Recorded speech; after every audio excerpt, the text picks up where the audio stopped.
T'as vu la chaleur qu'il fait, la glace ça peut durer longtemps. Des chansons. Non. Vous avez vu ma voix? Des chansons. Non. C'est dommage parce que des chansons, ça aurait été bien parce qu'on a tous des chansons qui nous rappellent des moments dans notre vie. Par exemple, moi, mon premier chagrin d'amour, en 1985. Francis Cabrel. Ah non, mais c'était pas avec Francis Cabrel, hein, mon premier chagrin d'amour, quand même, je suis pas si vieille. C'était d'abord vos corps qui se séparent. T'es seul dans la... Vous pouvez chanter avec moi. T'es seul dans la lumière des phares et t'entends chaque fois que tu respires comme un bout de tissu qui se déchire. Et ça continue encore et encore. C'est que le début, d'accord, d'accord. Eh ben non, pas d'accord.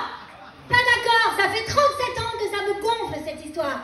Alors là, on est 200, il y a quelqu'un qui connaît Francis Cabrel? Non? Oui?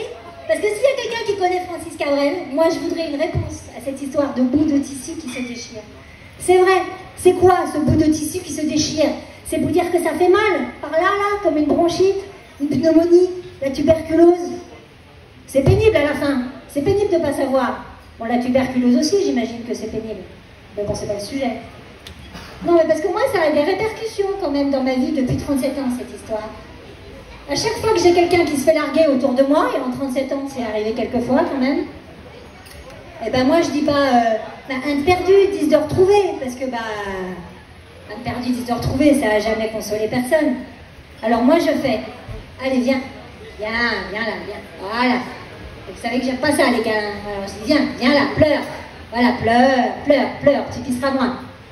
Voilà, pleure. Ça y est, t'as fini de pleurer? Ah, c'est dégueulasse. Bon, alors maintenant respire. Voilà, respire. Tu respires là? Voilà, et ça fait quoi quand tu respires? Comme un bout de tissu qui se déchire? C'est vrai. Bon, alors. Il y a d'autres chansons, qui nous ont marqués. Par exemple, quand on a des enfants. Quand on en a. Hein. Parce que nous, ça n'a pas été facile d'en avoir. Ah non, ça n'a pas été facile. Il n'a pas suffi de forniquer ou de niquer fort.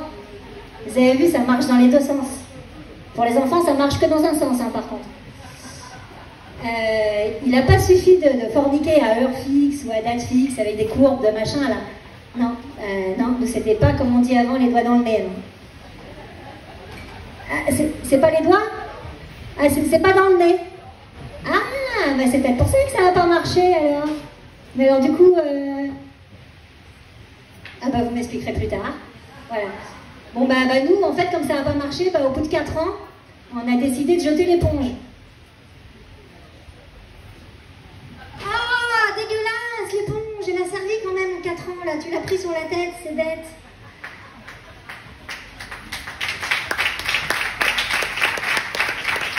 Donc au bout de 4 ans, on a décidé de jeter l'éponge. Et puis on s'est dit, on va en prendre un tout fait. Comme on était en Asie, et puis que tout est fait en Chine, on a été à Hong Kong. Parce que nous, le bas de gamme, c'est pas notre truc, donc on a pris du haut de gamme. Mais on en est content, hein. Ah, on en est content. Il est beau, il est drôle, il est intelligent. Ah bah si, moi je suis parfaitement objective. Je suis parfaitement objective. Je suis probablement la plus objective, parce que c'est pas moi qui l'ai fait. Ah bah non, alors cherchez pas Balthazar ce soir. Il n'est pas là, Balthazar. Il est avec ses copains, Gaspard et Melchior. Ils sont partis marcher en suivant des yeux l'étoile du berger. Je sais pas ce qu'il leur prend. Tous les ans avant Noël, ils font ce genre de plan. Là. Ils vont marcher pour voir une petite famille. Ils sont espagnols, je crois. Maria, Joe, qui s'appelle Joseph, et le petit s'appelle Jesus.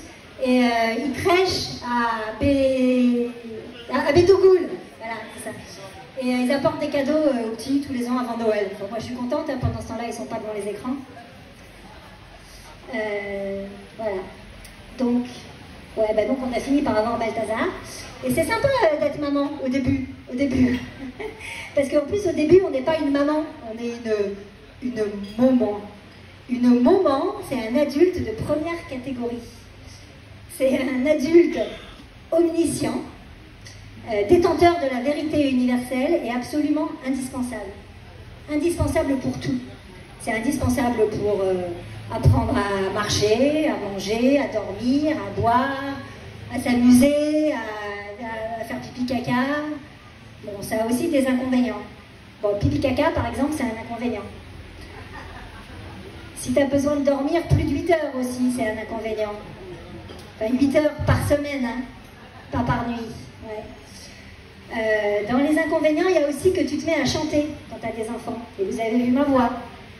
Mais c'est pas ma voix le problème, le pire quand tu chantes pour tes gamins. C'est ce que tu chantes. Parce qu'il y a deux catégories de chansons en fait. Il y a une catégorie de chansons où tu chantes des paroles qui n'ont aucun sens. Par exemple, il était un petit homme, pirouette, cacahuète. Eh ben vous chantez n'importe quoi. Il était un petit homme.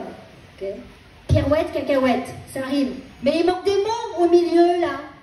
Petit homme, pirouette, cacahuète, c'est quoi le rapport? C'était un petit homme qui mangeait des cacahuètes en faisant des pirouettes ou qui fait des petites pirouettes et des petites cacahuètes, on ne sait pas. Ça n'a aucun sens. Et puis ça s'arrange pas. Ça s'arrange pas. Parce qu'après ça fait sa maison est en carton. Ouais, mais en fait, c'est n'importe quoi. Sa maison est en carton. On est dans une comptine pour enfants ou on est dans une introduction à la précarité sociale en milieu urbain niveau maternel? Moi, je ne valide pas. Alors après, il y a une deuxième catégorie de chansons. C'est des chansons dont on comprend le sens, mais on préférait pas le comprendre. Par exemple, vous voyez la mère Michel? Ne cherchez pas la mère Michel, elle n'est pas là non plus. Il y a foot ce soir, et la connaissant, elle est dans la cuisine en train de préparer des snacks. Alors, c'est la mère Michel qui a perdu son... vous savez quoi? Elle n'a pas perdu son chat. On lui a kidnappé. Enfin, on lui a catnappé. Et c'est Lucien Lustucru qui lui a kidnappé.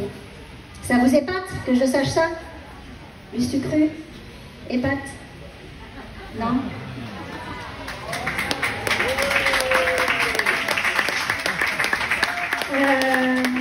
Ouais, alors comment je sais que c'est Lucien Lustucru qui lui a catnappé son chat? C'est parce qu'il suffit d'écouter des paroles. Ça fait donner une récompense, il vous sera rendu. Ok? Et la mère Michel, elle fait si vous me rendez mon chat, vous aurez un baiser. La mère Michel là, ça va pas? On est où là? Lui, il vous prend votre chat, un être cher à votre cœur, la prunelle de vos yeux, un chat, il n'y a pas grand chose de mieux. Et vous, qu'est-ce que vous faites? Vous lui offrez en échange une gratification de nature très intime quand même. La prochaine fois, c'est pas un catnapping, mais un vrai kidnapping. Vous lui faites quoi au père Lustucru exactement là? Bon, il y a des enfants, donc je vais pas le dire, mais bon. Non, c'est limite, Madame Michel. C'est tellement limite qu'en fait, je vais vous inscrire à un séminaire sur le sexisme, parce que là, c'est pas possible. Donc, nom de famille, Michel, ça on l'a. Prénom, Michel, 2 LE. Ok, ils appellent Michel, en fait. Ouais, ils sont pas fatigués, les parents. Ok, âge. Âge, 228 ans. Ah bah, c'est pour ça. C'était avant MeToo. Ça s'explique. Ok, et en plus, j'ai vérifié, hein, ce truc-là, ça chantait déjà en 1820. C'est pas n'importe quoi, 228 ans, c'est possible. Et puis alors ça se termine pas bien, parce que ça se termine comme « Et le père Lustucru, qui n'en a pas voulu », normal, elle a 228 ans, d'un autre côté, lui dit pour un lapin, votre chat est vendu sur l'air du trad. Voilà. Ben non, on va pas chanter un air gay. Le mec, il lui dit que son chat, il va être mangé comme un lapin. Déjà, c'est un peu le seum qu'on mange des lapins, mais bon, on mange bien des veaux, des petits cochons. On peut bien bouffer des chats et des lapins. Bon appétit, hein, si vous êtes en train de dire. Voilà. Bref. Bon, alors après, avoir des enfants, ça a d'autres inconvénients. Par exemple, il faut faire des gâteaux. Mais alors, il ne faut pas faire des gâteaux que tu aimerais bien manger, toi. Parce que sinon, tu te prends des trucs comme ça. C'est pas bon. Alors, déjà, on dit pas c'est pas bon, on dit je n'aime pas. Et en plus, je vois pas pourquoi c'est pas bon. C'est un fondant, cacao, thé vert, spiruline, moringa. C'est que des superfoods. Je vois pas pourquoi t'aimes pas ça. Bah, c'est super dégueulasse. Eh oh, on dit pas dégueulasse, on dit gluten-free et macrobiotique.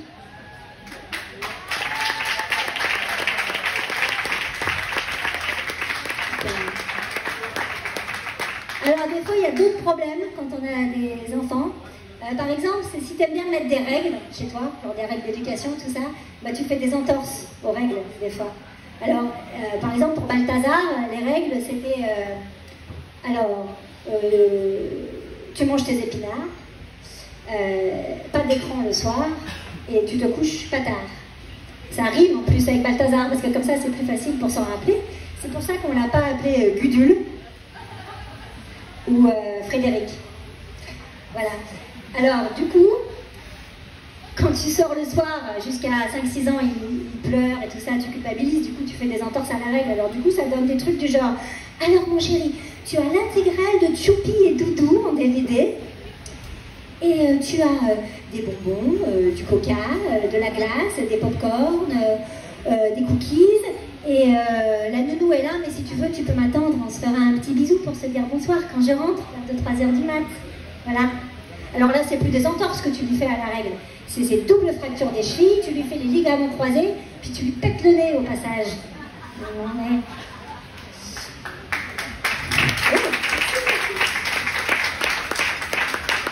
Voilà. Bon, alors tout ça, en fait, ça passe super vite. Après, tu descends un petit peu, t'es plus une maman, tu deviens une maman d'école. Alors une maman d'école, c'est comme un Gojek, mais plus. Et des fois, t'as un petit bisou. Donc tu passes ton temps à faire des allers-retours entre la maison et l'école, et puis le tennis et la capoeira, et le judo, et les anniversaires, les sleepovers et les machins. Du coup, t'as plus de temps. T'as plus de temps, bah, du coup, en fait, ta vie sociale, c'est pas terrible, et en fait, tu t'adaptes, parce que bah, on s'adapte à tout. Hein. Et du coup, bah, tes potes à toi, ça devient les parents de ses potes à lui. Et ça, c'est pas toujours un super critère d'affinité. Bah, ça va, Diego, je dis pas toujours. Des fois, ça marche. Hein. C'est bon, ça va pas te faire la tête. Il est susceptible en plus, celui-là.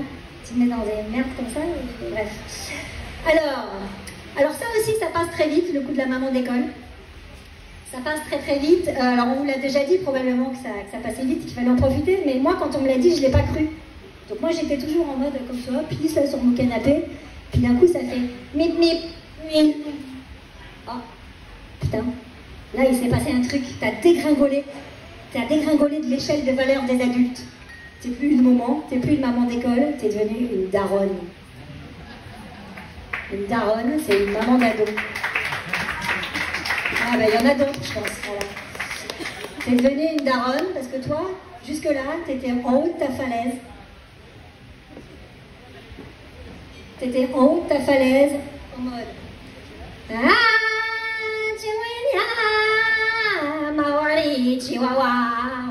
C'est l'histoire de la vie, le cycle éternel. Et là, tu fais un pas trop, poum, tu descends de la falaise, tu te retrouves étalé en bas, la tête dans la poussière, à côté d'une flaque séchée de larmes, les tiennes, et là tu te rends compte que tu es vraiment devenue une maman d'ado. Mais bon, et puis là en plus tu te dis bon bah c'est fini, maintenant je suis en bas de la falaise, j'ai descendu l'échelle. Avant j'étais une sorte de mix entre Blanche-Neige, très très belle, et Marie Curie, très très intelligente. Marie Curie, elle irradiait l'intelligence, pas que l'intelligence. Et puis tu te retrouves une sorte de mix entre Cruella, terrifiante, et Margaret Thatcher, impitoyable. Alors pour Cruella, j'ai déjà la mèche blanche. Pour Margaret Thatcher, eh ben, vous demanderez à Balthazar quand vous le croisez, il a 2-3 idées. Il ne vous répondra pas, hein, probablement, c'est pas grave. Donc toi, tu crois que c'est fini, et en fait non. Tu peux encore creuser un petit peu avec les ongles qui te restent, que tu n'as pas fini de ronger, Donc tu creuses un peu, et là, qu'est-ce qui t'arrive? Et bien là, tu deviens une maman d'ado ménopausée. C'est-à-dire que pendant que ses hormones, elles sont en vrac, et ben les tiennes aussi. Et là, voilà. Alors, en ce qui me concerne, la ménopause, là, j'avais déjà reçu le message 5 sur 5, que l'option reproduction, genre photocopie, moi je n'avais pas de monter en série, celle-là. Donc en fait, j'avais pas besoin des bouffées de chaleur, de la baisse d'énergie, de la mauvaise humeur. J'en avais pas besoin. de tout ça. J'avais déjà compris. J'avais pas prévu de remettre une couche. Deux couches. Parce qu'on sait très bien que les prochaines couches, bah, c'est les miennes. Hein, voilà. C'est pour ça qu'il faut rester en forme et faire des trucs nouveaux, se challenger. C'est bon, Diego, là, t'as fini de parler à ta mère? Merci, Eleonora.